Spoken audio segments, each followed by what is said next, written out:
Esse conteúdo integra as ações da edição 2020 do Programa Vocacional da Secretaria Municipal de Cultura em parceria com a Secretaria Municipal de Educação de São Paulo. Para escutá-lo, recomendamos o uso de fones de ouvido. Olá pessoal, aqui quem fala é Barulhista, artista orientador da linguagem música do Programa Vocacional 2020. Hoje temos uma orientação com a vocacionada Júlia Mendes, que é atriz, designer, palhaça e é de Belo Horizonte. A gente tem trocado e-mails sobre as orientações e aí resolvemos gravar essa conversa para ilustrar um pouco o processo dela na feitura do espetáculo Desencontro Marcado, que é um espetáculo que trata, entre muitas coisas, sobre a maternidade e sobre o aborto paterno. A conversa durou aproximadamente 40 minutos e por isso eu editei para essa versão menor. Então muita coisa se perdeu, mas acredito que parte importante está aqui e é uma forma de ilustrar esse processo e dividir com vocês o que a gente tem conversado. Quero agradecer a Júlia pela participação e autorização da conversa e dizer que aqui embaixo tem o meu contato, meu e-mail, e fica à vontade para a gente iniciar também uma troca. Afinal, o programa vocacional é justamente para isso, né? Para a gente trocar experiências entre artistas. Um grande abraço e até a próxima orientação. Aborto paterno que eu não conhecia. E talvez mais gente conheça. Eu não sei se é eu que sou ignorante ou isso está mais difundido em outras esferas, sabe?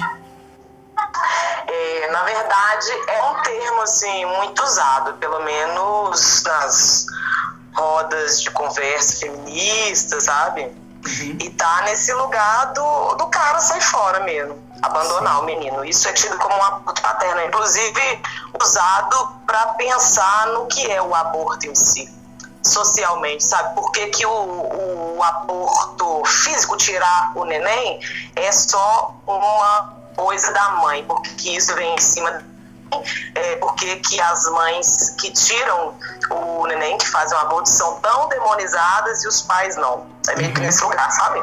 Sim, sim. E seu espetáculo passa nesse lugar também. É uma das camadas do seu espetáculo.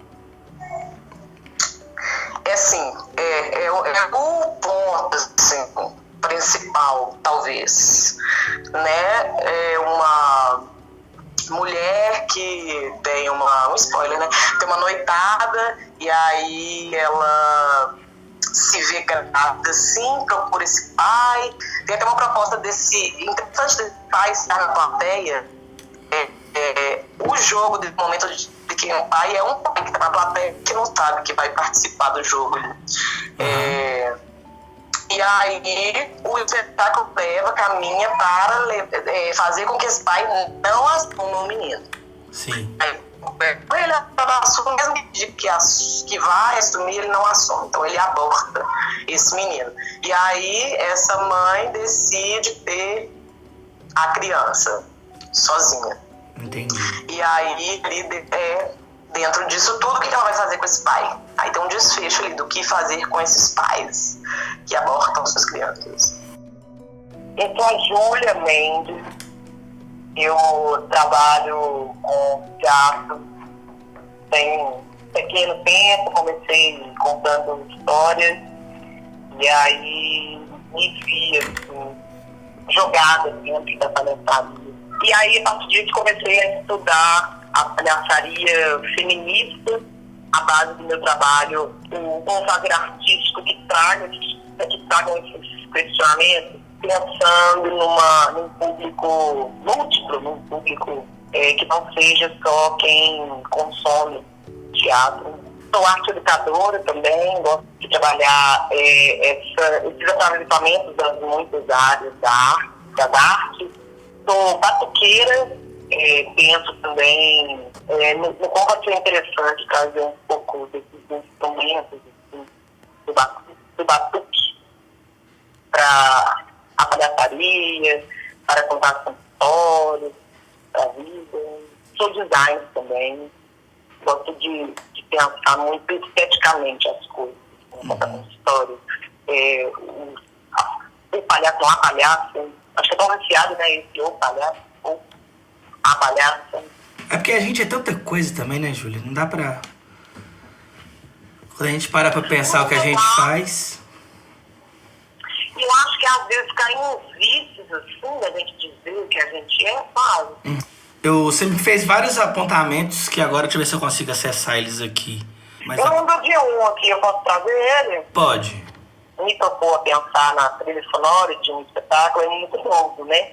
Embora eu tenha feito a trilha, nem que eu vou dizer que é uma trilha sonora desse espetáculo que a gente está dizendo, que chama de Encontro Marcado, sempre foi feito muito tudo na tora, assim. Até porque, né, uma peça de teatro independente, sem verba nenhuma. A gente, eu e a equipe que tem que fazer um pouquinho de tudo, essa parte ficou meio sem ser pensada. E aí fui dar uma deputada, uma analisada nas cenas, o que ficaria legal, sabe?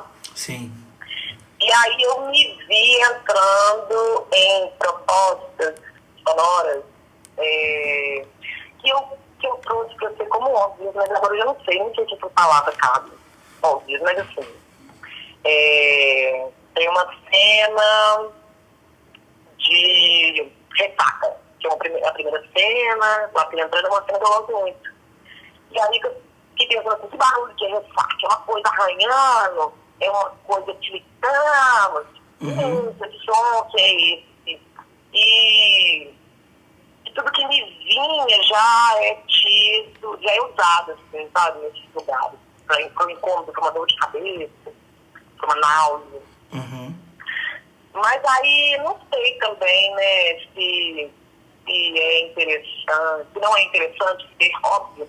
E aí entra nesse lugar da trilha, o que é a trilha? Ela está aqui como um protagonista, ela está aqui como o amuleto da cena, para dar uma sensação maior do que eu quero dizer, porque eu quero passar com você. Quando você falou sobre essa parte da ressaca, eu vejo tantas imagens, né? E ao mesmo tempo tem um padrão de ressaca clássico, né? Que a gente sente, assim, do lugar que todo mundo que já teve uma bebedeira sabe qual é. De acordar de ressaca. E ao mesmo tempo que cada um tem a sua ressaca, né? A gente sabe mais ou menos como é, mas cada um sente de um jeito, né? E quando você fala da trilha óbvia, me vem muito dois pensamentos. O primeiro é que da tentativa de sair de um padrão que já é colocado principalmente pelo cinema, assim, né? Quando a gente vai por esse caminho do que seria o mais comum, mais televisível, assim. E o outro é o que a gente quer comunicar. Porque talvez o que a gente quer comunicar com o som caia no lugar televisivo. E talvez o que a gente quer comunicar pode sair um pouco desse padrão, sabe? E ao mesmo tempo, eu sempre tenho essa coisa se a gente quer fechar ou abrir. Se a gente quer fechar o pensamento do ouvinte, talvez o padrão televisivo seja o mais certo a escolher. Porque aí a gente vai definir, você vai sentir isso, ou algo próximo disso. E se a gente quer deixar mais aberto, aí a gente pode viajar mais. De toda forma, é uma coisa que eu fui descobrindo com o tempo, assim, é que independente do que você fizer, o ouvinte vai interpretar do jeito dele.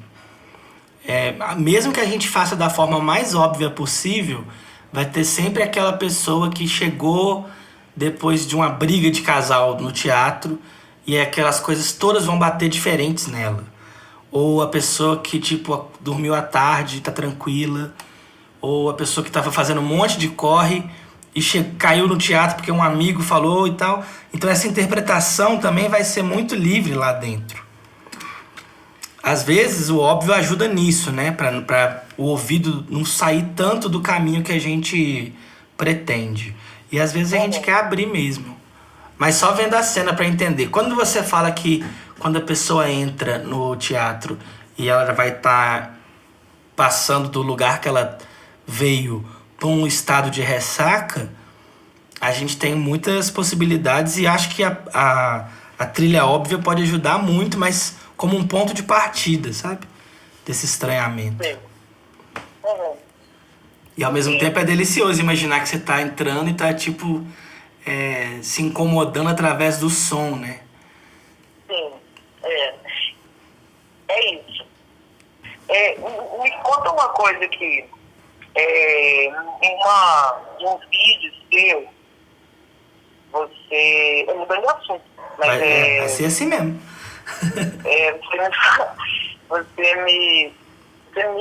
Você trouxe uma frase do cara do Acti. Ah, sim, o Marco Antônio. Do Marco Antônio, exatamente, que ele fala sobre... É ele que fala? Ou é o Abujan sobre essa prática, profissão, ser uma prática humilde, do exercício da humildade? Ah, sim.